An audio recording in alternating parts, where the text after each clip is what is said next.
Greetings, fellow armchair Imagineers! Tiki here. And Blue Dragon 5. In honor of Black History Month, we thought we'd pay tribute and showcase the great defining black characters the world has come to love. This year we're doing something brand new. Instead of talking fictional black heroes on the page and screen, we've decided to celebrate the real-life heroes that make the things we love on the page and the screen possible. Each of the four prolific icons a titan in their respective field. So, without further delay, let's explore the history of Eddie Murphy on Black History Heroes. Alright, Dragon, this is the penultimate Black History Heroes of the month. We are definitely going to be getting to really big one next time, and it's gonna be a live one. But let's explore Eddie Murphy, Dragon, because he is definitely, without a doubt, one of the titans of the acting world in terms of, just representation and just all around, just kind of like spreading his chops with his comedy. But one of the interesting things about Eddie Murphy, Dragon, just to kind of start it off, is that we didn't quite know where to place him. Just kind of sneaking behind the curtain a little bit. I feel like he's equal parts comedian and actor, Dragon. I feel like that's one of the things that makes him kind of like a really interesting personality, where personally, as much as I do like his movies, and his movies are very good, I honestly respect him even more so for his comedy, his stand-up, and honestly, I think it's a rare breed that can kind of like translate that, where it's like, because normally I feel like with big iconic comedians, like the Jim Carreys of the world, for example, the stand up is great, but obviously with the movie roles, it kind of like towers over everything else. But Dragon, I gotta tell you, like Eddie Murphy, some of that early stuff, the red suit, Delirious is like on the Mount Rushmore of all-time great stand-up specials, as far as I'm concerned. That's the really fascinating thing about Eddie Murphy to me, is like seeing the evolution of his career, and also, I guess, just quickly to get my introduction to him out of the way. So, Dragon, do you remember that I had a VHS of Home Alone 3, and I've actually referenced this before? Yeah? And, so this was on it, Dr. Dolittle. Like a trailer for The trailer for Dr. Dolittle, yeah. Dragon, I swear to God, that was probably the first time I recognized, because Eddie Murphy's name was all over that trailer. So I gotta say, it was between Dr. Dolittle and Nutty Professor. And then obviously once Mulan came around, I feel like that for a lot of people was like the big, like the big trifecta of like Mulan, Shrek, and then for me, shamefully, the Haunted Mansion. It is what it is. It's kind of like the late '90s, early 2000s kind of trifecta of Murphy blockbusters, if you will. But generally speaking, I very much was introduced to him through the family comedy era that we're going to talk about. But like I said, Dragon, I feel like just my thesis on him in general is that he toes this really interesting line between kind of like being a like he's certainly an icon of his industry, but the industry is both acting and comedy. Like, I feel like he's prolific in both those fields. So I just think he's a really interesting figure in that regard. Right. Yeah, the introduction, to Eddie Murphy for me was his voice work, as it was for many of us. For me, it was Mulan. My instinctual reaction would be Shrek, but wait, no, it wasn't Shrek, because Mulan came first. Therefore, Mulan was the first time I was really introduced to Eddie Murphy. Through that, and of course Shrek was a biggie as well. And I mean, the first time in live action I really saw the man, I really kind of grasped, like, oh yeah, that's the guy who voiced Donkey and Shrek. It's the Nutty Professor films, both of them. Oh yeah, same. Remember, the second one really scared me as a kid. Really? Why? It was, I'll tell you why. It was the creation of Buddy Love's sequence. Well, not the creation, but when he was able to actually split from Sherman, when he's like the little blue puddle of goo. Oh, God. But then turned into Buddy Love in the second. It always kind of freaked me out as a kid. All right, Because fair it was a enough. really, if you watch that scene, it's really dramatically done. It's like No, it's I like the old. believe you. It's like when I think of Nutty Professor, I think of like, the parodies of it where it's just like all fart jokes, but no, I'm sure that movie does have some weird dark elements to it. It does. I mean, of course, there's like the giant weird Rick Baker hamster too. I mean, there's a lot of other weird stuff in uh, that movie. I'm uh, saying that movie's scary for a lot of reasons. Some critical, some not so and much. it's also got kind of like a weirdly cynical tone for as much of a, anyways, we shouldn't be jumping the Right. gun on Nutty Professor, Anyway, but so refocusing. I pointed so Night First the first time I really kind of grasped the man and in live action. So my observation with Eddie Murphy is the man has boundless energy, and the big thing I think that really kind of clicked with Eddie Murphy, I think, has kind of been kind of a key to his success. Is the man knew how to project said energy. It's not just like if you're energy on stage, you're Dane Cook. That can be anybody, but if you can project that energy, that's when you can really kind of channel and really kind of have forge a relationship with your audience, and then just kind of like you kind of be like not necessarily just the loudest guy in the room, but the guy who's people are listening to in the room, the guy's catching the attention in the room. That feels like Eddie Murphy, and it's like he. What I really love about Eddie Murphy is I adore the subtlety within the loud character sometimes, where it's not just Eddie Murphy, because again we've seen kind of the baseline Eddie Murphy of Delirious, that's Eddie Murphy on the surface, he's the really funny guy in the room, but when he acts, man, hence the actor of it all, when he acts, that's the Eddie Murphy I love. I love getting like the subtlety of like the things that go into this guy. I love seeing the extra layers of Eddie Murphy. It's kind of like the whole Tim Allen thing I go on about all the time. Like I love when Tim Allen does drama. So rarely do we ever see Tim Allen do drama, and of course Eddie Murphy does drama a little bit more than that. So we get. I mean, I feel like it's a pretty typical thing with comedians that we see. Like Adam Sandler, I feel like is the best example of that. I'll give you the better analogy and the better example. Vince Gilligan nailed it down to a science with an observation that basically whenever they did Breaking Bad and Better Call Saul, the comedic actors, the character actors, delivered phenomenal dramatic performances, and vice versa, the dramatic, the really dramatic actors could be really funny. Mm-hmm. So again, it's kind of like maybe a little bit of the tragedy behind the comedy helps that out. I don't know. It's just like moral of the story, kids, don't put people in boxes. Gonna be a lot of fun surprises. So yeah, I mean, the man really turned himself into a brand. He essentially, if I had kind of a shorthand for Eddie Murphy, he was like imagine the original Tyler Perry, only good, only good. Yeah, pretty much. Oh God. Basically, Tyler Perry's kind of like that hits you right on the head, Dragon. That's like poetically short form for you, and I love it. I mean, Tyler Perry, he's the Diet Coke Eddie Murphy. So in that, I feel like he's the Diet Shasta Cola Eddie Murphy. Well, that's that. Yeah, right. That's more. Being honest, but yeah. So in many respects, I mean, if you want to look at it just to break for a moment, the comedian involved, like Eddie Murphy, he was a huge fan of Elvis, and very much like on stage, especially when the leather suits and how he, kind of how he went about things. He was kind of the Elvis of comedians when you really look at Eddie Murphy, which is really kind of interesting. Yeah, absolutely. Yeah. So just again, a part of me wonders if Eddie Murphy at times may have lost himself in fame a little bit, but there are many times where he could easily rest on his laurels. But I love that no matter the Eddie Murphy film, I don't know what the Eddie Murphy project is, you can see even in maybe the not so great Eddie Murphy films, the man. He put the work in. He put in the work. As Mark Bernard likes to say, say what you will about Norbit, Dragon, but that movie earned its makeup Oscar. Well, I think it was nominated. Did it win? No, it was nominated. Yeah, nominated. Right. The nomination is what I meant to say. Sorry. But you're right, though. You're right. That's my saying. Like kind of like the old Mark. I'm paraphrasing Mark Bernard here, who we also covered. Yeah, it's kind of like they put the podcast. Yeah, they put in the work. Eddie Murphy puts in the work no matter what, and you gotta love the guy for that. So yeah. All right. Okay, so let's get to the legacy of the man.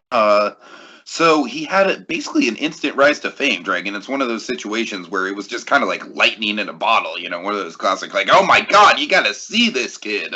Yeah, and preparing for this, I completely forgot how fast his meteoric rise was. Yeah, and I mean, who can blame you, man? Because I truly think he is absolutely like one of the all-time greats when it comes to stand-up. I really do, Dragon. His delivery, what I love about his delivery, Dragon, is that he's able to provide sort of like a long-form storytelling element of stand-up comedy mixed with rapid-fire jokes. You know what I mean?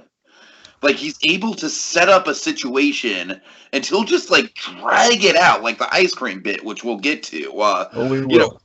he'll milk it for all it's worth, but by the same time, he's doing so many different variations and riffs of it. It's almost like a jazz of stand-up comedy. You know what I mean? He takes one theme and he just riffs on it. Let me put this into perspective for you, how mind-boggling this is, how rarely this is like completely unheard of. But when you go back to the history and beginnings of Eddie Murphy and such, this is like just the thing with his rise to success. Okay, so at age 15, he's like basically he was a comedy child prodigy. He was like he was the Charles Foster Kane, if you will. He was, like age 15, he's doing stand up, which already is it's really hard to believe. So, but he's on SNL by like age 18. I think it's technically 19, but he was like he was in the midst of getting there by 18. So that's like young enough to be on all that, and he's on SNL. exactly. So 19, he's on SNL, and then he gets delirious in his first movie by age 22, which basically that kind of makes his career. So I mean, think of that. That's like roughly like 7 years from when he begins really doing stand up. It's crazy. It's unheard of. So that's insane. So I mean, some other big claims to fame Eddie Murphy's got. So of course. In talking of the Black history, this is really important. Eddie Murphy he kind of normalized, the African American the African American led comedies, which also, I mean, I would label as comedies for the most part, but in general, if you really think about it, Eddie Murphy paved the way for just African American led films too, because I mean, before this point, now what I mean is, I'm not saying he was like the first time. I would go crazy with that. I mean, we had like was Spike Lee before Eddie Murphy? No, kind of maybe. See, that's my point. So here's the thing. So you wouldn't I mean, I'll admit, Do the Right Thing, I can't quite place the year, but assuming Do the Right Thing was Do the Right Thing in the 90s or the 80s? I want to say like maybe very late 80s, early 90s.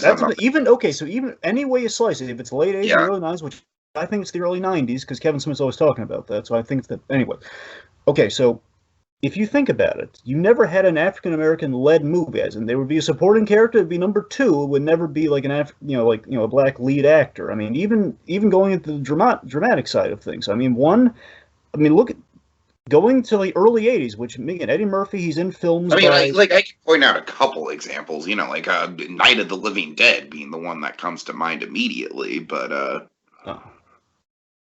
Well, either so. I mean, I guess either way, it could be like just kind of your lead, sort of like basically like a name brand act. Like you don't have like the Denzel Washington movies in a sense. No, you're. I mean, you're absolutely right, Dragon. I don't mean to diminish your point. I just want to, get the accuracy here. Well, I'm just saying, was that okay? Well, yeah. No, Night of the Living Dead was definitely an African American lead, and that was like the '60s. That's what I'm saying. Like usually you'd have like Richard Pryor, for example. Of course, one of the mentors of Eddie Murphy. And sure. Richard Pryor, he was in the buddy movie model where it was always him and Gene Wilder. It was always Richard Pryor and somebody else, and that was like throughout the '70s. You never quite had like just the Richard Pryor movie. It was never just Richard Pryor quite in the lead. It was always like it's a buddy. Richard Pryor and Superman. Exactly. That's what I'm saying. And like of course on the comedy side of things, you have the Tyler Perry led stuff. You have Denzel. It's like again.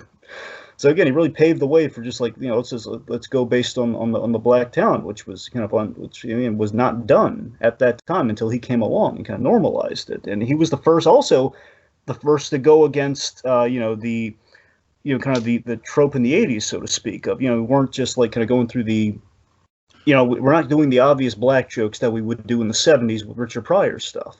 Getting away from that, it's like he was just basically without the obvious jokes. Eddie Murphy happened to be black and he was hysterical.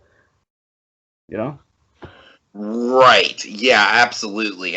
Like there were some elements of race in his comedy stuff, but he wasn't didn't the only lean thing. into it. Yeah, like we didn't just like form it completely. Like we didn't have like the easy jokes of like, oh boy, Richard Pryor's walking into a room of Southerners. What's gonna happen? Right. We didn't. Again, Eddie Murphy did that. Again, he owned the room. That's the difference. All right. Yeah. So that is absolutely very significant with him as a kind of an icon of the industry for sure. Okay. Voice work. I mean, what more needs to be said, Dragon? Okay, I'm just gonna get into pure nostalgia mode really quick here, Dragon, because you and I both know that this is something we share a love for.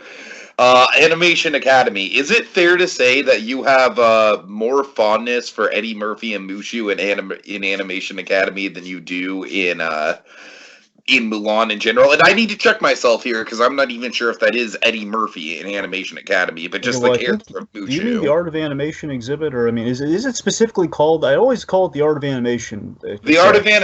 Animation is the attraction. The Animation Academy is the exhibit within the attraction. Gotcha, Yeah. gotcha. Well, I remember I checked. I'm pretty sure that is also Eddie Murphy doing the. You know what? I'm like, I don't know why I'm doubting. Yeah, it's Eddie Murphy. It's not sounding like it's him. It's got to be, but I don't know. What do you think, Trey? Because I gotta say, like, Mulan has always been like I appreciate Mulan a hell of a lot more after the god awful remake came out. In retrospect, but it was never one of those movies I would watch over and over again as a kid. But I gotta tell you, man, that Art of Animation show that strikes a chord with me in terms of like I experienced it in California Adventure, you experienced it in Hollywood Studios, but just major nostalgia points there. Just I feel like Mushu, I honestly feel like is one of the top tier Disney sidekicks. I really do. I feel like he adds to the plot. He's not obnoxious. He's not there just to sell merchandise. If anything, like I said, Dragon, if anything, he's there to just kind of like keep the plot together. And that is something that's honestly kind of rarely done with side characters. Yeah, yeah. For me, of course, honestly, the whole attraction itself is I love that building, I love everything about that thing. But I mean, the show itself, too. I mean, absolutely. I mean, Dragon, I don't my do favorite. that took thing. Right. It was always it was honestly it's still. I mean, I know it's unfortunate. I don't think it's around anymore, but it's my favorite. Definitely my favorite Disney attraction. Period. Uh, Always my favorite. it's not. It's long since Yep. passed, but yeah. Yep. Yep. They I still do keep saying. variations of it. There's just no Mushu. It's just a cast member with no Mushu. I know. I keep asking in the hopes that maybe the building's Hey, still is around. Mushu back? God. Right. Anyways, Right. Anyway, I'm just gonna move on from my pain. Anyway, so sorry, dude. I share your pain in terms of that being gone. right. Anyway, so the big takeaway, of course, Mushu and Donkey, the big, the voice acting roles, very much Eddie Murphy's introduction to the next generation. Again, the whole generation, again, our generation, most likely, let's be honest. The big introductory point, and of course, Shrek, an Oscar-winning film. Mhm. It's a pretty big feather in the cap. Trademark, wit and comedy with kind of the universal appeal with how it's packaged with these animated films for certain. Yeah, and I feel like Donkey is a character that kind of got lost in the shuffle when it comes to the Shrek sequels. But man, if he's not just the heart and the pure energy of that first film, dude, like Absolutely.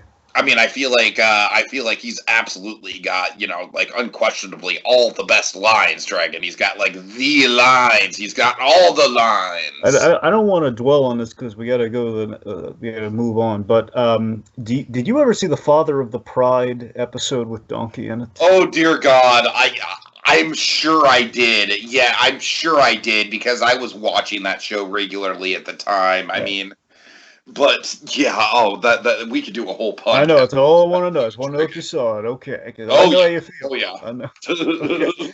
All right, so yeah, speaking of Donkey, of course, it kind of segues into Eddie Murphy. A lot of as what you'd call a discography. The man has albums. He's not just comedy albums, but the man has a singing talent. The man has very much had a singing career, which of course has manifested itself in a little movie called Dreamgirls, which we'll get to later.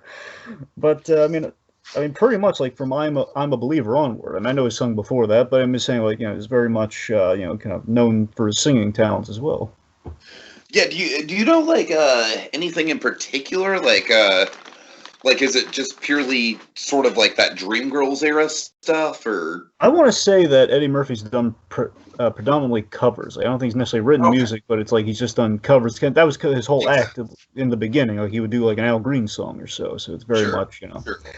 So I'm again like even I'm sure I've told this story before, but a lot of actors kind of do this sort of stuff. But I could have seen Billy Bob Thornton with his bluegrass band, Dragon, and I still regret to this day not going to that show. Anyways, I know Billy Bob Thornton has nothing to do with this.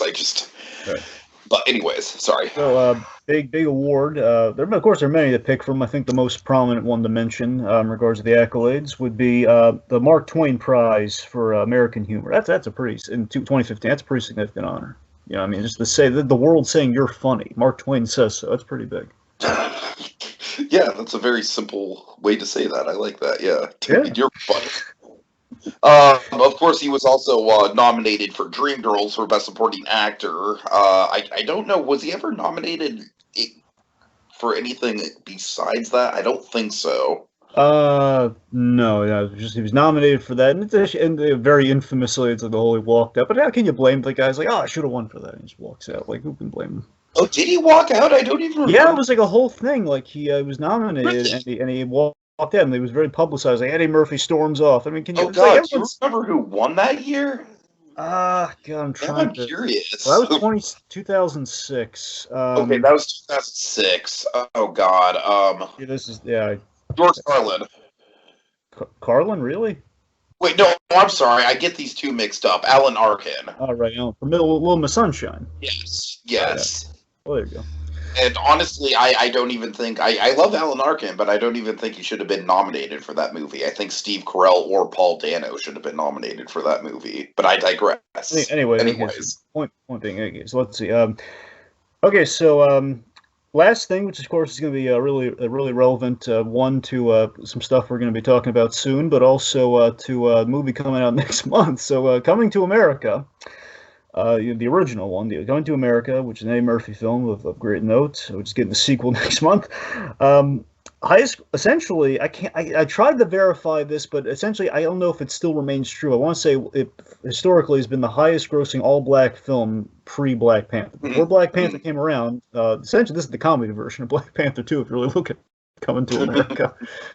It was the highest. Oh my God, it really is, at least in terms of premise too. Yeah. I mean, honestly, there's like one white actor in that.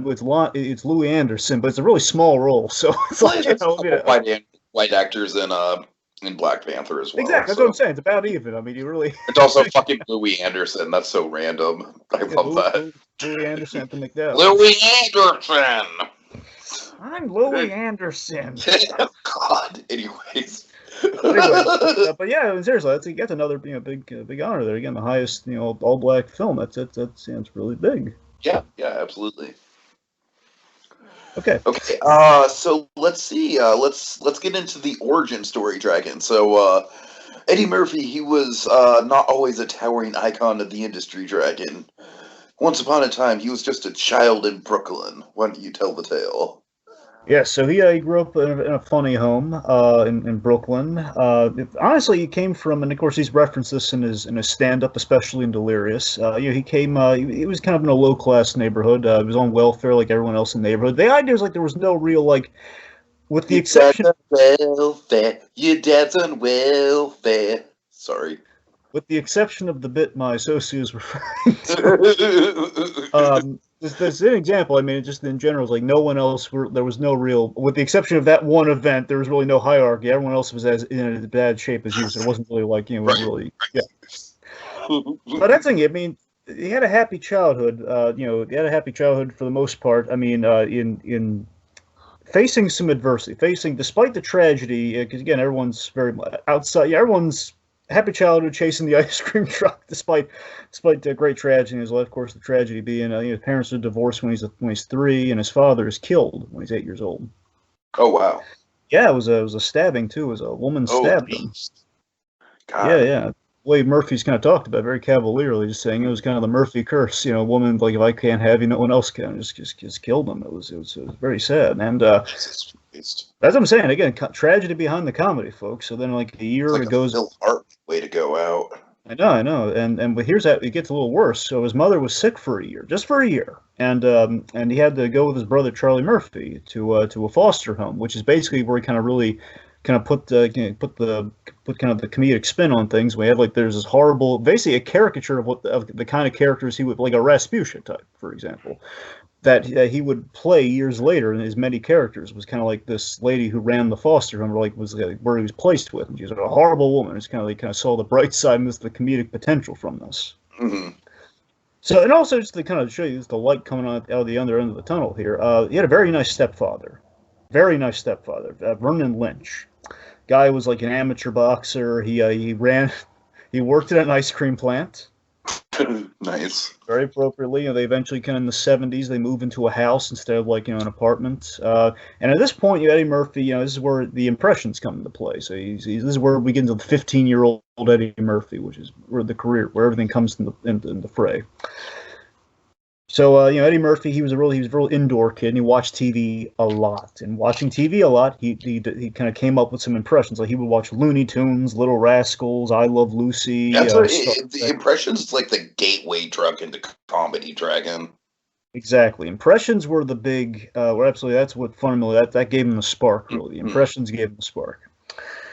So basically the big, like, kind of I shall don the omen of a bat, like putting it like what was the Eddie Murphy year one, if you will, is he's 15, he's at a talent show, and he does an Al Green number. He basically sings like Al Green, like flawlessly like Al Green. Everyone's like blown away. So that was Eddie Murphy's beginnings. Like I want to do comedy. So he's dressing for success. Like Eddie Murphy dressed phenomenally as a kid, man. He was like in a suit and everything. He always looked sharp. So he was like. I always have loved his fashion sense. I mean, that's one thing about him. Delirious is just iconic, man. It's one of the most iconic outfits in stand-up comedy history. That's what I'm saying. The aspirations for comedy were what motivated that look and that focus, man. Even though it was not the best student, I mean, he dressed like it. Yeah. He's basically the uphill battle of trying to book comedy clubs at 15, and also, I'm sure you're gonna love this. Where he ran into Dave Chappelle.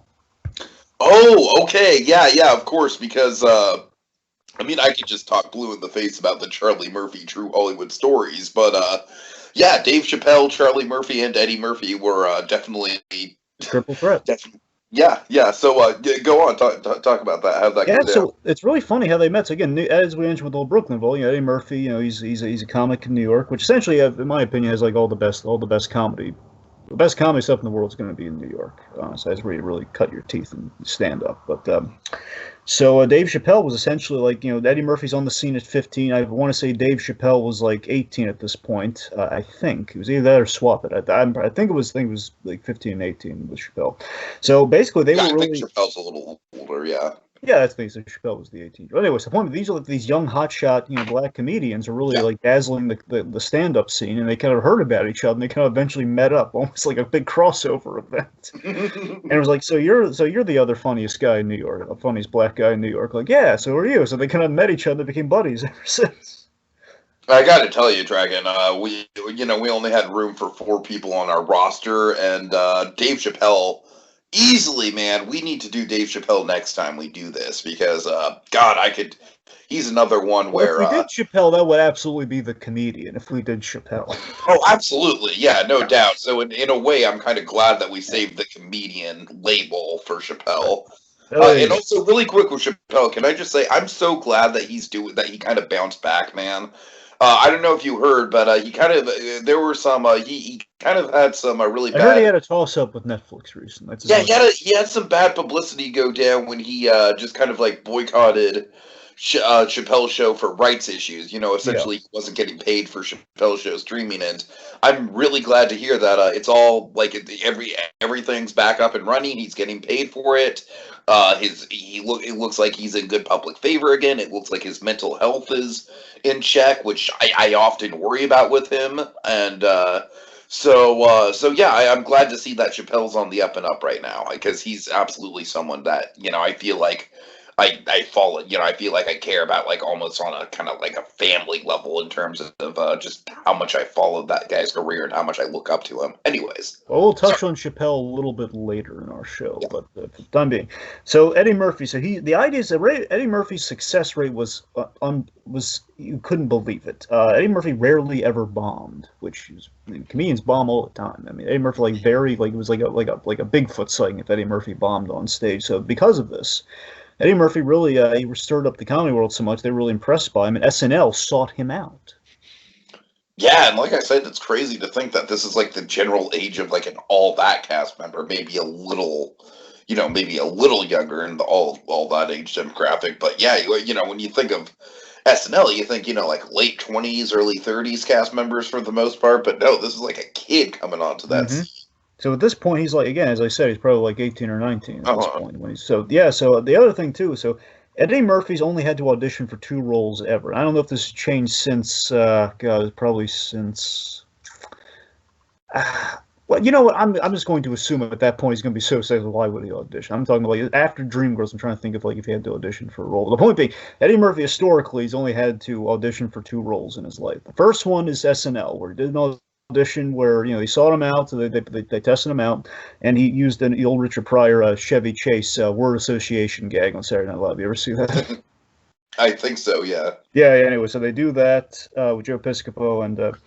Anyway, so he gets the he gets the job. He's kind of a feature player. Basically, he's somewhat kind of the to be honest, the indelicate way of putting it, he's the token black guy on SNL for a while. Yeah.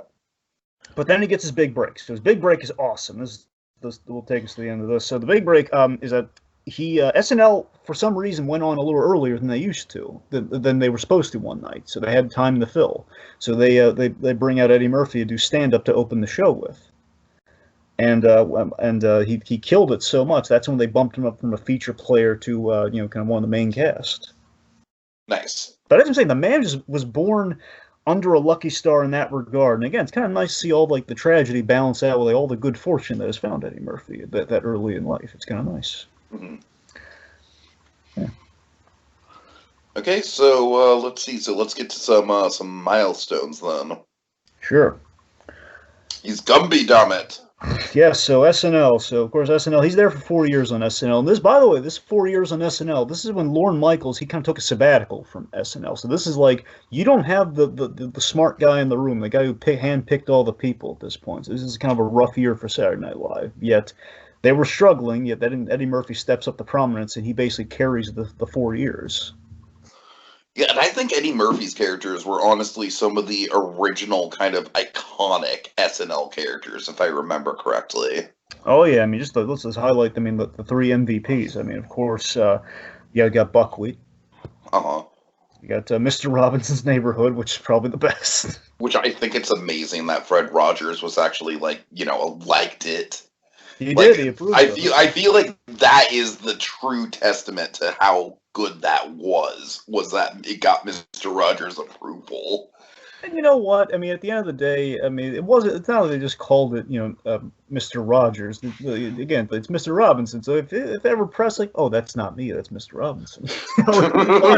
Right. What's he gonna say? Like, no, it's not me. It's just the neighbor who's they watches my show a little too much. I don't know. You can always just write it off. And then, of course, not like Jim Carrey, like using Mr. Rogers' name in vain originally, but now he's bought it back with Kidding, folks. Watch Kidding. Anyway, we're gonna. Oh God! All right, no one's gonna watch Tiki and Dragon. It's a lost cause. Shoot. Well, they're all watching Your Honor, folks. If you need a new show to watch after Your Honor, watch Kidding. Okay. Wait, Your Honor? Yeah, people are going nuts for it now. Yeah. Wait, is that the show that Joshua Thomas was on? No, that's All Rise. No. Oh, God. Well, okay, excuse me. God, all these fucking generic sounding cool Oh, it's because I shows. keep telling you about Your Honor. That's why I forget it. Okay. Fucking All Rise. Anyway, refocusing. No, the drama. Okay. Refocusing. Okay, and of course, most famously, Gumby! Dragon, really serendipitous thing, that Home Alone VHS also had a commercial for Gumby. Crazy. I know. What's really funny is, so Gumby was a parody of an old school comedian, of Jackie Mason, which is basically what Eddie Murphy did. Wait, really? Yeah, Jackie Mason. That's interesting. Yeah, it's kind of funny how you see these comicals. If you ever watch, well, I know for the folks out there, if you ever watch SpongeBob, you look at Mr. Krabs. That's Jack. God, Jack. Nah, crap. Darn it. Well, I'm blanking on that. We're not going to dwell on it. Right. But a good example is Fred Flintstone, Dragon, and you saw my reaction to that when I finally watched The Honeymooners. I was like, oh my God! Like, I knew The Honeymooners was inspired by The Flintstones, but The Flintstones is literally just The Honeymooners.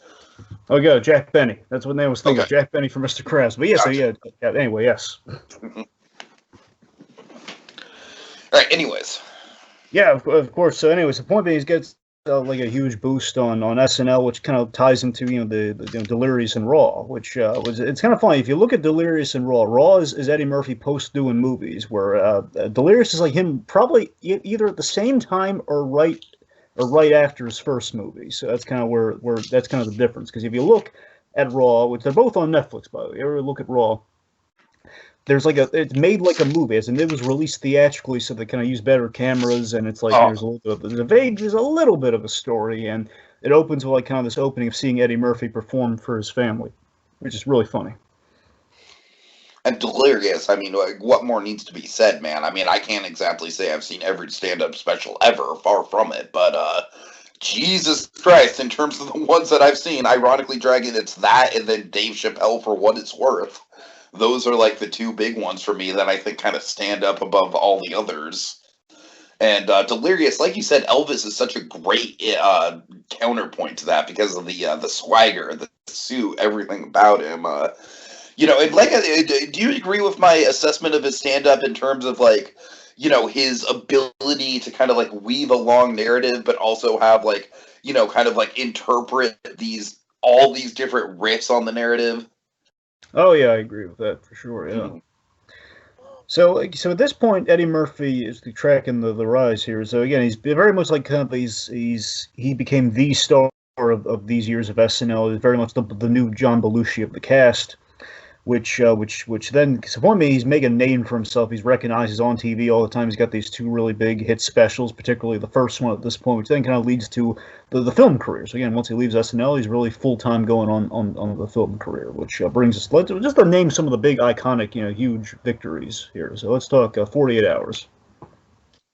To be honest with you, Dragon, this is a blank spot on my pop culture resume. Pretty much all of these.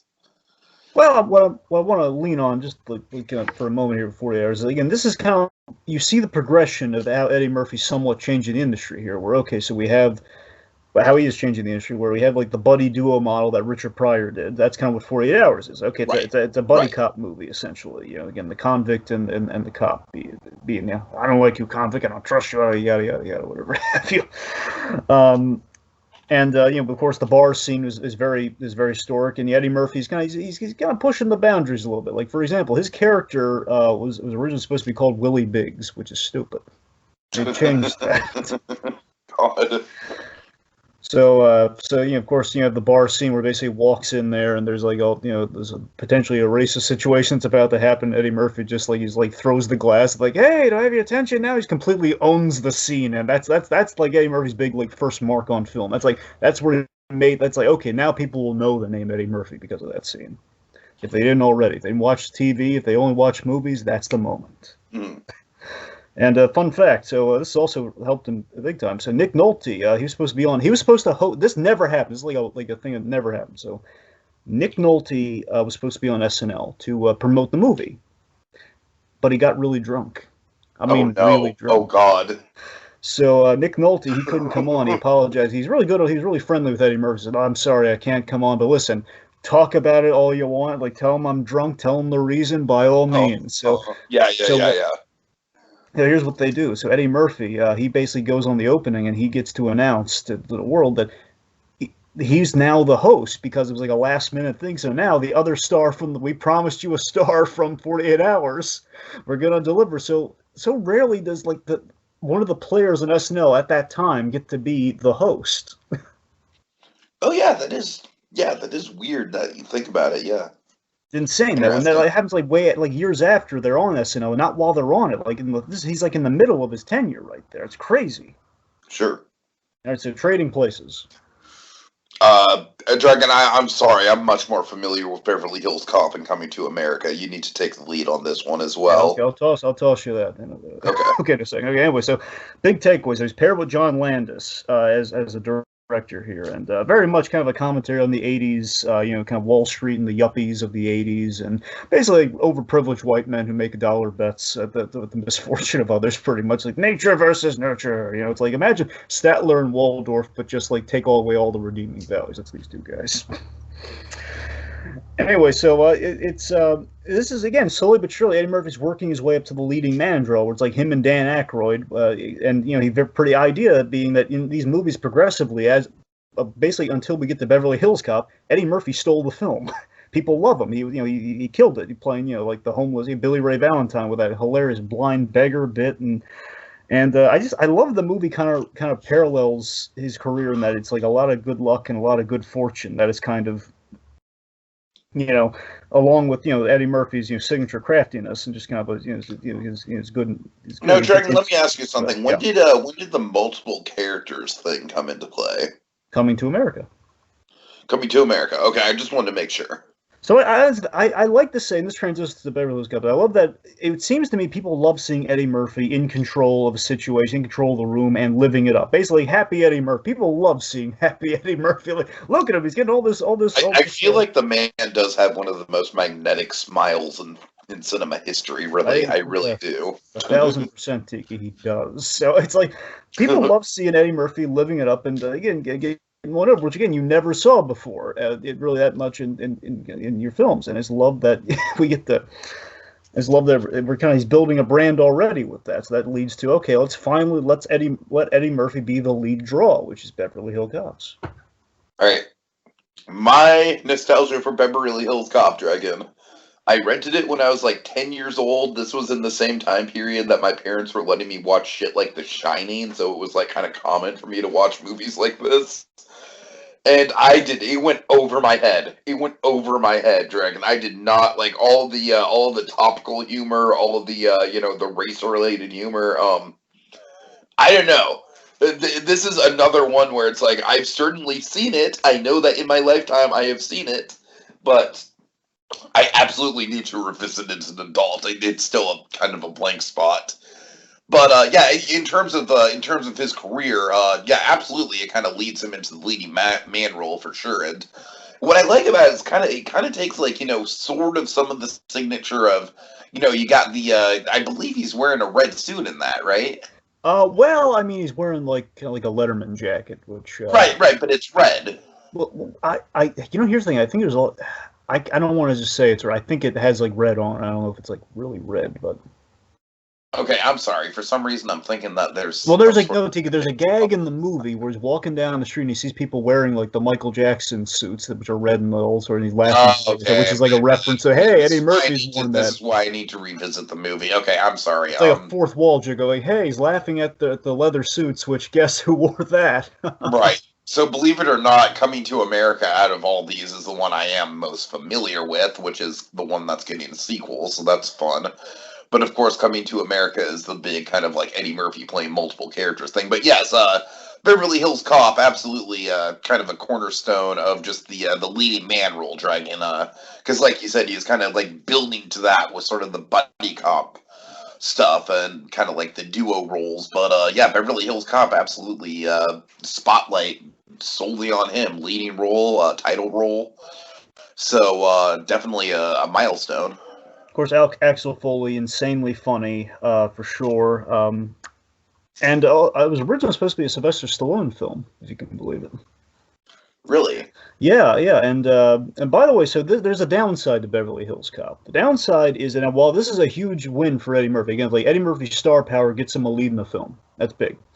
But at the same time, there's a period where he gets typecast in knockoff. There's like a knockoff effect going on. He has a deal with Paramount at this point. I believe like they sign him on for like a 6-picture deal or something for like it's either 6 films or 6 years with Paramount.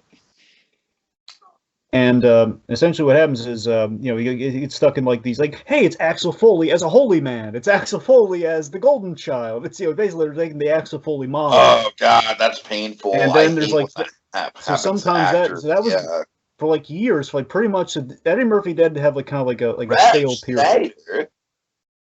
Yeah. That's the thing. That was kind of that was unfortunately the downside, where he was typecast for a while and he's doing stuff like Holy Man. He's doing stuff like, again, like there were some other forgettable cop movies that he'd done again in the Axel Foley molds. They're only seeing him as like, what was the last successful thing Eddie Murphy did? What can we do? We don't want to gamble on things. Let's do the safe bet.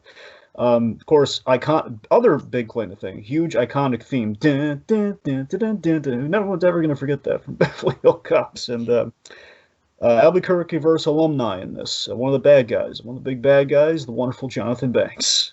Oh yeah, right. Another reason why I really need to revisit it. God damn, is it on a streaming service that you know of? Uh, I mean, it might be one like might be on Stars. I'm not sure. Nah. All right. That's what I'm saying. It's on Stars or Showtime or Cinemax. One of the I know a last two. little site called 123 Movies. Right. Okay, so let's talk about the thing. Let's talk about Coming to America, man. I feel this is. I think this is. So this is the initial height of Eddie Murphy's fame and success in It was kind 1988. of weird that he had two high points. I feel like the second one was probably like right after Shrek 2 was released. Sure, sure. I was saying more like Nutty Professor, but sure, yeah. I feel like Nutty Professor kind of like catapulted him into his second golden age, but I Yeah, feel like Shrek 2 was really like everyone knew his name at that point. You know, he was like that was like the high point of his career. Anyways. fair point. Honestly, I think it's the best Eddie Murphy movie. Personally, I think. Oh, I totally agree. From what I've seen. So you have okay. So all right, yeah. You're gonna watch it before the sequel, right? Oh yeah, definitely. Good, good. Yeah, it's seriously, it's really good. So anyway, so this is basically, folks, the shorthand. This is Black Panther as a comedy, pretty much. Yeah, no, absolutely. And like I said, it also kind of it's so interesting that Eddie Murphy kind of has this trilogy of multiple role movies. Yeah, And when this is like by far the most grounded of the three. absolutely, absolutely, yeah. So Well, I again, know from before technically, I know, but well, I'm saying if it's like you brought in like just with like franchisees, even just like I know the third one's not a franchise; it's an abomination, but it's going off of it. right. Well, yeah, I'm saying you have this Night Professor, and then Wait, was there a third Nutty Professor movie? well, no, I don't mean like no, I meant like Norbit as like the third kind of like Oh yeah, right, you're right. looking at this as a franchise, then Night Professor, and then Norbit is just kind of like the one trailing off at the end there in terms of your three. Anyways, Hey, we'll get to Norbit, man. I feel we like will, we Norbit. will. There's some interesting stuff in I Norbit. I'm know, not saying it's good, but I know. We'll get there. We're jumping in. Anyway. So fun thing about this movie. So the origin of this, Eddie Murphy wrote this kind of again paralleling his own life, which I really love how it kind of factored into his career and factored in his work. It kind of parallels his life a little bit here, where he was having trouble, being a celebrity and meeting women. So like, what if you exaggerate that idea a little bit? Okay, so you're a king. You're a prospective king. You're a prince who wants to meet a girl that again won't know who you are. Enter. We're gonna go to Queens to find a queen. It's genius. I love it. like the opposite of Aladdin. Pretty much, and it's great. Here's the thing I didn't know about this movie until I did a deep dive on it. It really, oh my god, it really kind of gobsmacked me. This collaboration with John Landis, as great as this movie is, apparently Eddie Murphy's ego got a little rough in this one. I could see that. I could see that because it's at the Yeah, top of his initial golden age. So yeah. yeah.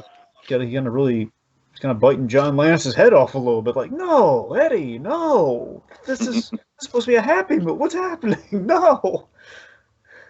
But yeah, this is the first time he does the multi-character thing with Arsenio Hall, by the way. Again, the two of them doing multiple characters, which is huge. The barbershop sequence again. So we're starting in stationary locations before we go all over the map with these multiple Eddie Murphy characters. The range at which we can do of like all these different looks on them and everything. And the studio, honestly, the studio turned it down until the multi-character cell. The studio was not like they weren't into the Prince stories, like the Prince going to Prince going to New York. It was like, well, we're gonna play multiple characters. Me and Arsenio Hall, big get Arsenio Hall. Like, we love it. Do it, Eddie. So, and of course, a wonderful cast like James Earl Jones, Frankie Faison, which Tiki, I had a gobsmacking realization with Frankie Faison. I knew what Frankie Faison he was Pops in Luke Cage. Oh wow. Okay. And I knew that was here's I didn't put the name because here's what I actually know Frankie Faison from. I never put together when we were watching Luke Cage, and I felt so stupid. He's Barney the guard in Silence of the Lambs. He's the friendly orderly in the treats Hannibal Lecter nicely in Silence of the Sure. Lambs. Sure. I did not Yeah. know that was Pops. Man, that's it's like anyway. So of course, the best Eddie Murphy film, no question. Just there's a sweetness to it. Again, I love like while it's funny, there's a sweetness there and just this really nice kind of romantic kind of story it's going on there. Okay. All right. So of course that does lead us into stuff like Nutty Professor and Norbit. Now, Nutty Professor Dragons, it's funny that you say that the second one scared you, because the first one honestly scared me, and maybe this is just kind of like our age difference, where I more vividly remember as a little kid the first one's marketing with, like, the giant Sherman. I'm like, I don't know, for some reason the tone of that movie just, it was one of those movies where it's like, it felt like it was kind of like a weirdly, like, even though it was like kind of like a family comedy, it kind of had like this weird kind of like malicious tone to it almost. Well, I mean, you have Larry Miller just chewing that poor Sherman Clump at every opportunity. That's what I'm saying, man. It's got an odd tone to it. Well, you gotta remember, Night Professor's it starts off very mean-spirited, too. Like, you have, like, the bullies, picking on the poor professor, even in the Jerry Lewis version. So it's always kind of there. So speaking of which, Eddie Murphy, he loved Jerry Lewis as one of the comedy influences on him. So he loved Jerry Lewis. He met him once in an SNL sketch, and where he had to do his impression of Jerry Lewis. And basically, Eddie Murphy, the Eddie Murphy films at this point were not landing with critics. That's the weird thing about Eddie Murphy's career when you really look at it in perspective. There are movies that you and I love, but the critics rarely ever loved his work if you really look at it. Like, they loved Coming to America, and they loved Trading. Right. Like, the early stuff we talked about, that's pretty much all they loved, with maybe like a drop here and there. But for the most part, they do not like Eddie Murphy films. The critics, the audiences love them. Weird. So he hits a real slump. And of course, he had the very infamous David Spade thing where David Spade says, "Oh, look, a falling star," which is, oh, God. There's a whole incident there. Eddie Murphy's ego came out to play again on that one. It was not pretty. But, it gets the idea of, like, okay, let's physicalize the Nutty Professor story. And I love this movie. I love, the original. Let's kind of, like, make it kind of my own, let's make it a star vehicle. Let's kind of add some extra heart to it. Let's kind of, like, let's jazz it up a little bit. And this was the second audition he ever had to do in his career, by the way. So they were sold on Eddie Murphy, but what they weren't sold on were Eddie Murphy playing his whole family at this point because of his career. So they weren't sold on it from Coming to America? Well, again, this is more ambitious. Like, this was never done before, Tiki, where he's going to play himself around a dinner table, like, completely. Oh, yeah, sure, right. That was the ambitious part. That's, like, again, that would be too difficult and too expensive, being the problem. And, of course, like, can you have makeup be that convincing to play, like, really large versions of yourself, like, around the dinner table? So Eddie Murphy, what he did, again, this is the audition, he took a salary cut, and he had to pay out of pocket to get Rick Baker in on this. He got Rick Baker in the movie. He got him to make him up as all the clumps and audition that dinner table scene to prove to the studio he could play himself. And it worked. So, again, the second audition he's ever done in his career. It's crazy. I mean, just Rick Baker. Oh my God, what a! And like I said, Dragon, with Norbit, just because I honestly don't have a ton to say about Nutty Professor. I'm honestly more nostalgic for, oddly, Dr. Dolittle, to tell you the truth. Is that weird? Well, nothing wrong with Dr. Doolittle's a solid choice. I mean, as long as you're not talking like the third one, the one's going beyond that. Oh God, no. Or Doolittle from fucking 2019, 2020. Well, but yeah. I remember Dr. Dolittle too because of the Steve Irwin thing at the beginning, and it's not a great movie by any means, but I still have a fondness for it because of the Steve Irwin thing. It was just a fun crossover, anyways. Right. So the point is, after Nutty Professor, Eddie Murphy, huge draw again, and Eddie Murphy's eyes are kind of open to the industry at this point. He's kind of seeing what sells. So basically, the multi-character thing starts to become a new signature for Eddie Murphy. So he's doing movies like Bowfinger. You remember anything about Bowfinger?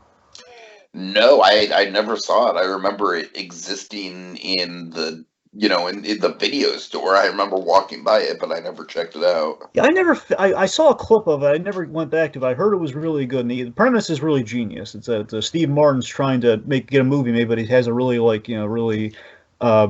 really difficult star, which is basically Eddie Murphy lampooning the ego of himself as like the really difficult actor, and he finds like this identical look-alike. So this is not, it's him playing two characters but no makeup at all. It's just like changing his hairstyle and stuff, but it's it's like Eddie Murphy being like the more Jerry Lewis-esque version of himself, like a more like original Nutty Professor, like more nerdy, like, oh, I'm a humble guy, and versus like the big monster of a celebrity. So it was yeah, so that's the thing. The audience were going for these movies, critics not so much. Which then, and like, just to give you another example, is around this time of like kind of some of the critics kind of having daggers for him. I love the movie Showtime.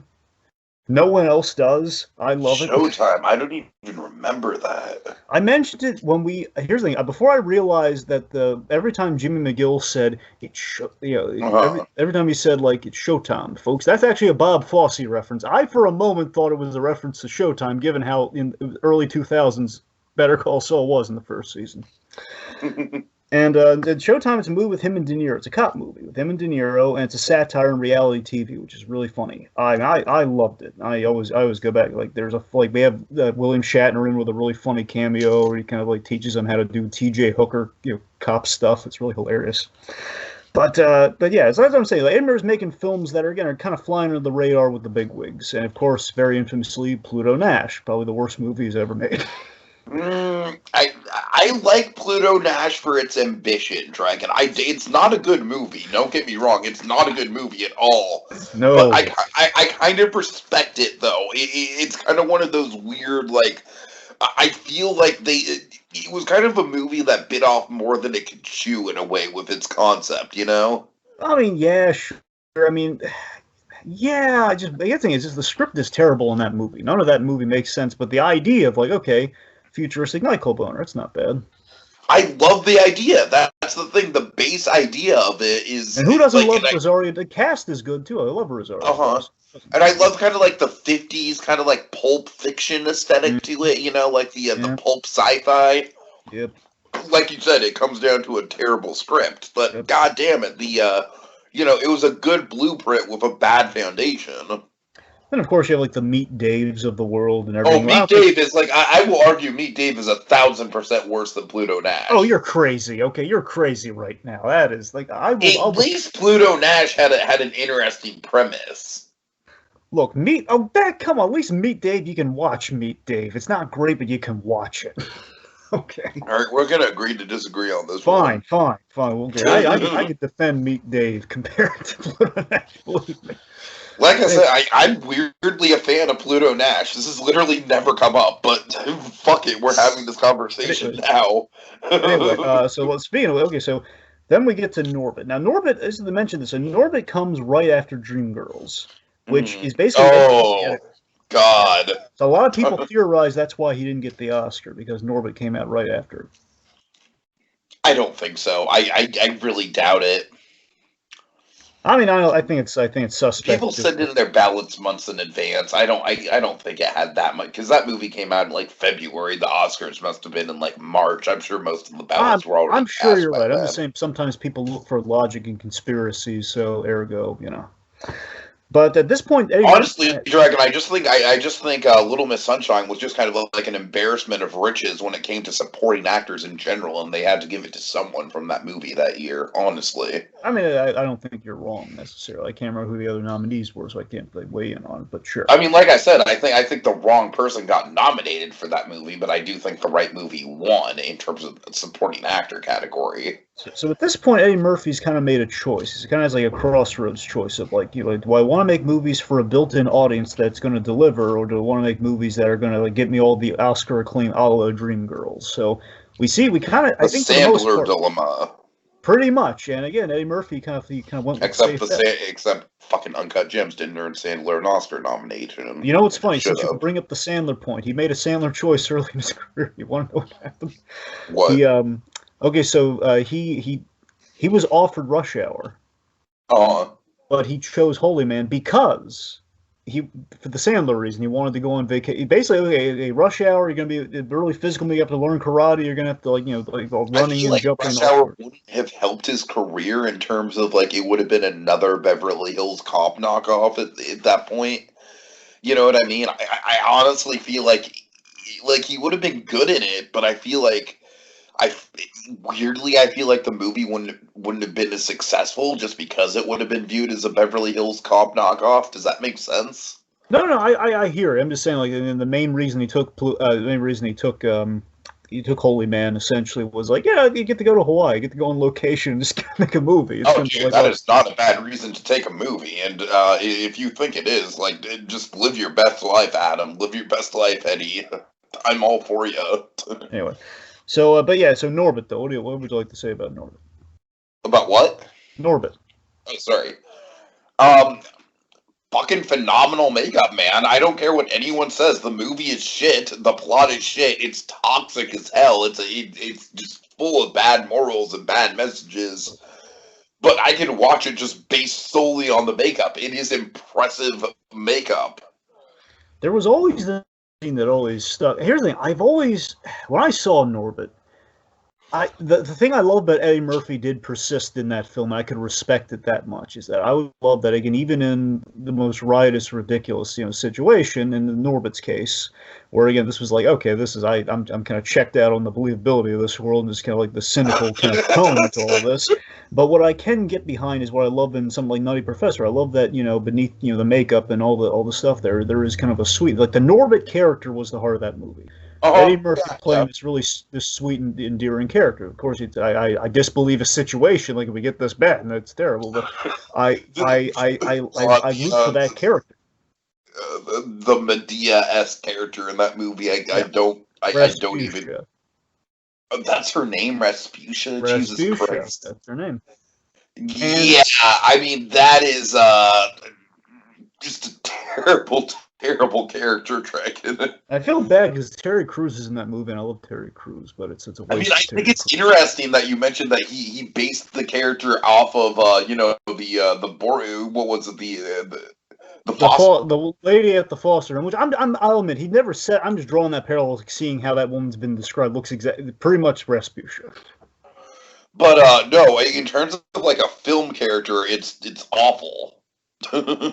Truly. But I mean, there's always this one scene where, like, kind of the other character, the third character Eddie Murphy played in that film was like an Asian man. It was, which I'm sure does not hold up well. Oh man! Oh, I remember even back in the day that was a big deal. Like Mr. Chen or Mr. Chang. I think it was Mr. Chang. Anyway, so this guy, I think they probably made like a P.F. Chang joke or something, but it was something terrible. Anyway, my point is there was a scene always stuck with me where he had like a scene. This guy was like his father figure in a sense, and he was like kind of gave him like this kind of crossroads moment. That really kind of like it was the dead of night, and he gave him like this tip off like something's gonna happen, and and I believe in you, and they just kind of walked on. I don't know. That's what I'm saying. The movie always had that moment, and I rooted for the Norbit character, but outside of it was trash. But that's Eddie Murphy persisting with kind of like a mountain of bad stuff on him. Right.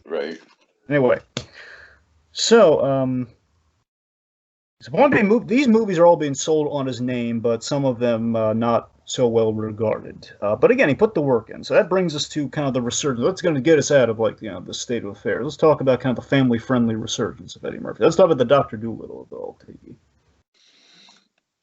Well, I mean, what do you like about Dr. Dolittle? The animals. I'm Simple Dragon, I'm sorry. Dr.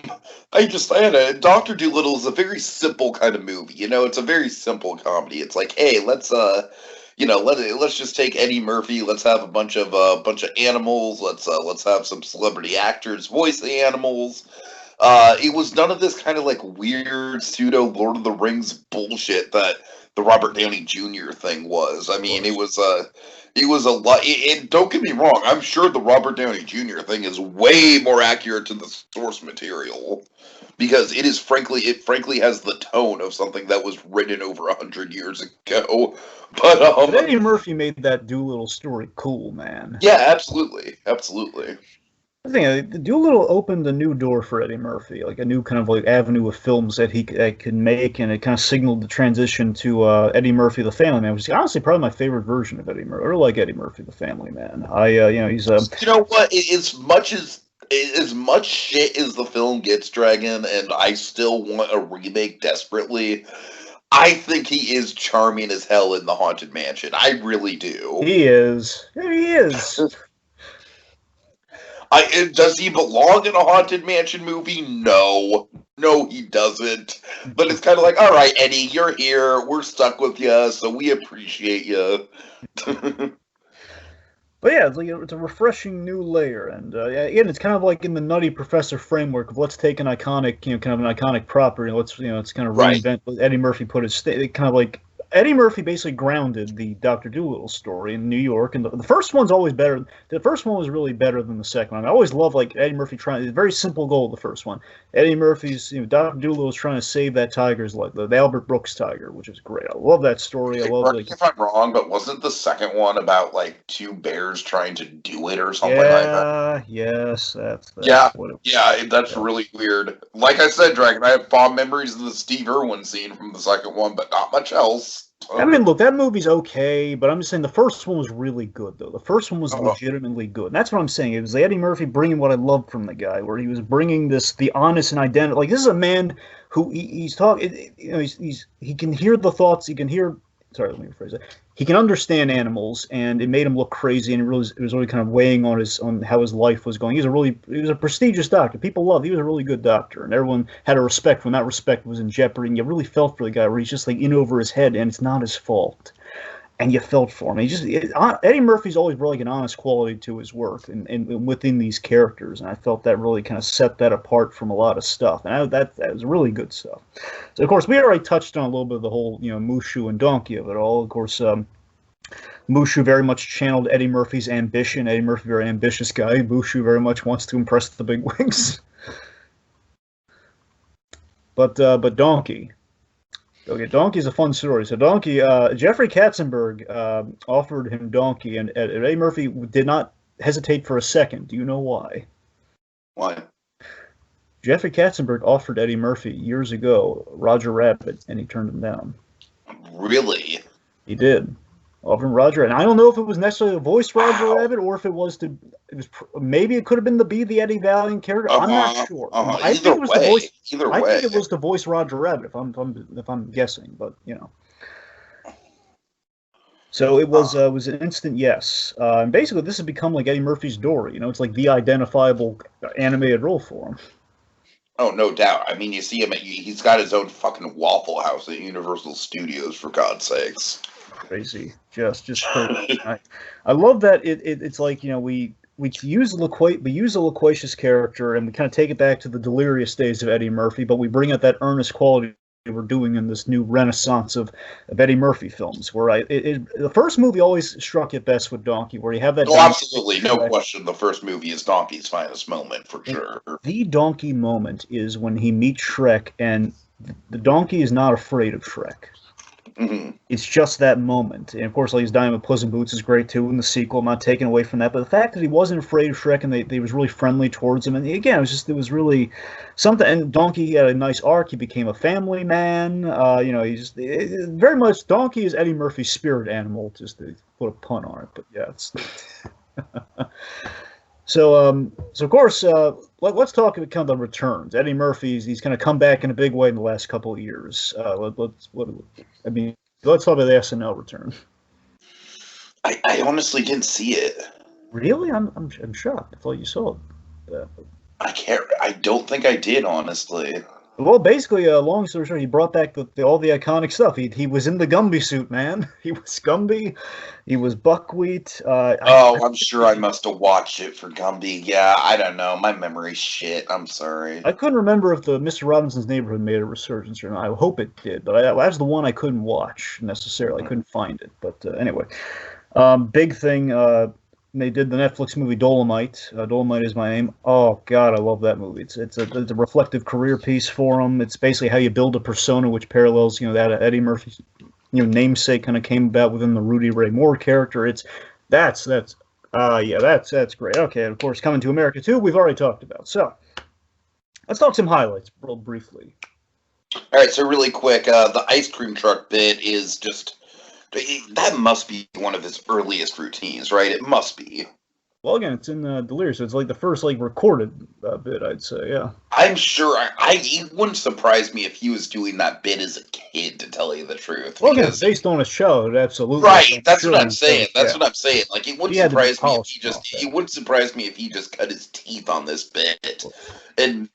Like I said, Dragon, I keep bringing this up, but it's like comedy jazz. It's like.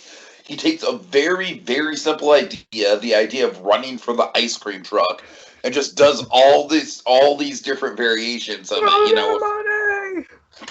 Ice cream! Ice cream! I just love Ice how cream! innocent. Mama, they got ice cream!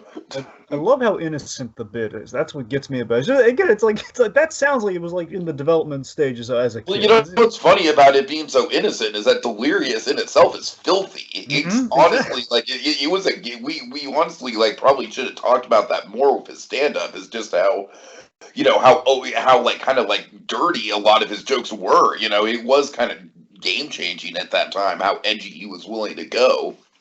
But Yeah. I would wager to say the ice cream bit in the middle of all that dirtiness is one of the more famous bits from Delirious, and so therefore when I do think of his stand up, the ice cream bit is one of the first things I think of. Absolutely.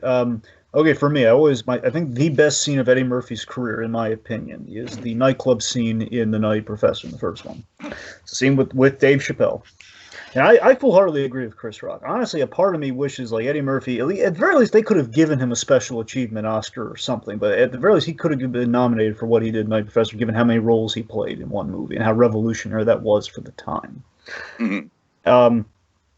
But yeah, it's I just love that it's such a moving and sad scene when the Dave Chappelle comedian Reggie or something, I think it's Reggie, is just mocking poor Sherman Klump. And when I rewatched the scene, what kind of got me is like if you look at Sherman Klump, the minute he's targeting the other people in the audience, you see Sherman he's excusing himself to go to the bathroom because he knows he's going to be next and he wants to get out of there, and then he's caught. And you feel horrible for him. And it's just this beautiful human scene that he plays. It's just this love. Honestly, in my opinion, he didn't need to play the rest of it. I don't know. I love that he did. It's great. The movie wouldn't be the same without being all the other characters, but I'm so charmed just by him as Sherman Klump and everything he's putting into that role in that scene. It's just this poor man being humiliated and torn down, trying to keep up a brave face with his date, and it's wonderful. Yeah. All right. I Spy Dragon. No one ever really talks about this one. They really don't. It flies very under the radar, but I like it a lot. I really do. And frankly, I think it kind of saves the. You know what's interesting about I Spy as a movie, Dragon, is certain. Let's just say it's Bill Cosby. We're probably never going to do a Black History Heroes on Bill Cosby, all things considered. You know, is that fair to say? Be crazy if we did, though. But right. But the interesting thing about I Spy Dragon is that, of course, Bill Cosby, the first African American lead in a TV show. And, here comes Eddie Murphy, kind of making that role his own. And I would say that in a weird way, he kind of like, sort of like eclipsed Bill Cosby and turns like, hey, here's a guy who's a trailblazer. He's got that role and he's a decent human being for as far as we know. What do you know? But seriously, like Owen Wilson, this was at the time where Owen Wilson was doing a shit ton of buddy comedies. You know, he had the Ben Stiller thing going on. Of course, Shanghai Noon is one of my favorites with Owen Wilson, Jackie Chan. But I don't know, man. It's like this movie isn't it's not even a very good movie, if I'm being completely honest with you. But it's just some early 2000s cheese. And I feel like it brought Eddie Murphy as a cop back into like the light of being cool. I feel like it kind of brought him out of the typecasting where it's like, yeah, he can play a cop. He can play I'm sorry, I don't remember if that in that movie he played a cop or if he played a spy. Well, he's probably a spy, I guess. I haven't seen the movie. I can't tell you, but I'm pretty sure the premise of I Spy is a cop teaming up with a spy, though. So, but anyways, it's been a long time since I've seen it, but I have nostalgia for it. Speaking of nostalgia, Dragon, yes. Daddy Daycare. Yeah, I love Daddy Daycare, man. You love it. Wow. Okay, that's what I'm saying. Again, I wouldn't go that far, but that's fair. Well, I mean, nostalgically, I love it. Of course, yeah. I'm just saying, so yeah. I mean, look, does it hold up nearly as well? No, but I'm just saying, I got a big old soft spot for this. One, this is my introduction to Jeff Garlin. At least it's better than Daddy Day Camp. Am I right? Yes. So here's my point. So of course, very much. Of course, with my introduction to Jeff Garlin, which is very much a big soft spot for it already there. Of course. Again, this to me was like the big four. I know Dr. Dolittle kind of did it first, but this was still like Eddie Murphy as a father. I found very endearing. I love it's a simple movie. It's a sweet story. I think he plays off the kids great. I love seeing like, you know me, I love seeing the evolving kind of business or the evolving methodology. I love seeing like the daycare business kind of evolve and become like a big professional thing as the course of the movie goes. It's again, critics panned it, but you know what? The audience clearly loved it enough to run the franchise into the ground, so there's something there. Wait, is there more than two Daddy Day movies? Apparently, here's the thing. So there's Daddy Daycare, good one. Daddy Day Camp, not so good. And then apparently there's Granddaddy Day. There's a grandfatherly version. Granddaddy Daycare? Are you serious? It's like it's a bad credit card. Yep. That's what I'm saying. The movie's got a lot of fun. Of course, if you had one takeaway, I think always my go-to scene. It's the broccoli versus the carrot. I mean, there's not. It's funny. It's Eddie Murphy. This is the moment where Eddie Murphy is fighting Jeff Garland. His son is rooting for the son's rooting for the carrot because no one likes broccoli. You turned my own sprout against me. You're gonna die. It's just hilarious. God. All right, finally, Dreamgirls, which he has a relatively small role in that movie from what I remember, but you know, it is very much, I feel like, the go-to example of like, man, this guy can do an acting role where he doesn't really have a lot of comedy and still knock it out of the park with the drama. Oh, for sure. I mean, you remember like the whole "It's Christmas" scene, the whole like just seeing like a burned out Eddie Murphy, just seeing this you know the Jimmy just like after everything that's happened, he's about to shoot up, and they're saying, "But come on, man, it's Christmas." And you see again, Eddie Murphy's known so much for his loquacious quality, and he always talks, and just like Eddie Murphy's silent, just shooting this guy a look of like, "I'm done. I don't have any more fight left in me. I got nothing." That's powerful. And Dreamgirls is one of those weird movies where it's like, you know, it won a couple big Oscars back in the day, but it's flown really under the radar, and I feel like Eddie Murphy is absolutely the reason to go back and watch it again. Oh yeah. Now, real quick, and we'll just jump into the last one here, but this is important. Harlem Nights. I recently watched this because it was highly recommended. So, Harlem Nights was the only movie Eddie Murphy's ever directed. Now, Eddie Murphy, he kind of hinged all his bets on this movie, and because, again, the critics were not favorable towards it, he never directed again. And it's a shame. Tiki, this movie is really underrated. This basically, the only thing I'm going to mention here is that you have 3 generations of comedian here. You have Red Fox, Richard Pryor, and then Eddie Murphy playing off of each other, and kind of it's like a 20s gangster piece. It's really maybe not 20s. It's an old school gangster piece. Yeah. It's really nice. It's a nice period piece that gets a lot of hate that it's completely undue. It's really basically audiences love it, critics only. I thought it was wonderful, and it's a shame that this scared Eddie Murphy off from directing because I think the film turned out pretty good, but you know. All right. Okay. So let's talk impact. So let's kind of round things out here. Let's talk about Dragon, I'm just going to give you the floor on this, man, because you did just a big soliloquy on Bernardin that I couldn't hope to touch. So I think I'm just going to let you do it again. What do you have to say? Round us out here. All right. So in comedy, there's cycles. Tough. The torch is passed to each generation, especially when it comes to the African American comedians. So, I mean, I'd say Chris Rock is given his ardent kind of like worship of Eddie Murphy and his defense of him. And I think Chris Rock's essentially Eddie Murphy's successor, but Eddie Murphy still endures. He's still around. That's the great thing about it. Like the other, fortunately, other betters have kind of passed on, but Eddie Murphy's he's still around. There's a name and a clout that is legendary to comics when it comes to Eddie Murphy, and of course he's known by viewers all over, like all the movie fans. We've seen the man. The comics worship the ground he walks, and they kiss the feet of the man. Mm-hmm. And again, because it was such an unprecedented meteoric rise, and then the man is given back. He's helped the homeless. He's a lot of philanthropic charities. Again, he's very much, whatever circle you're looking at in, whether it be comedy or film, he's the Elvis of stand-ups. He's the Lon Chaney of comedy. Call him what you will. The man's played many roles. He's played opposite some big names, and most appropriately his own. For Eddie Murphy to do that and to make that work, I feel requires, not just talent, but it's a man taking an honest look at himself, his life, and his experiences, and he turned that into a force that makes millions of people, black or white, laugh. Ask anyone, you'll find one Eddie Murphy film or bit that people love. That's the man for you. All right, well said, well said. Okay, folks, well, we will be going live. The only one of these we're doing live, but I think it's appropriate for Chadwick Boseman is the season finale for Black History Heroes this month. But until then, that's all for now. Until the next time, when we look at the next inspirational figure who showed us the world's not simply black or white, but brilliant with color, as well as character. The next installment of Black History Heroes. I got some ice cream. I got some ice cream. You didn't get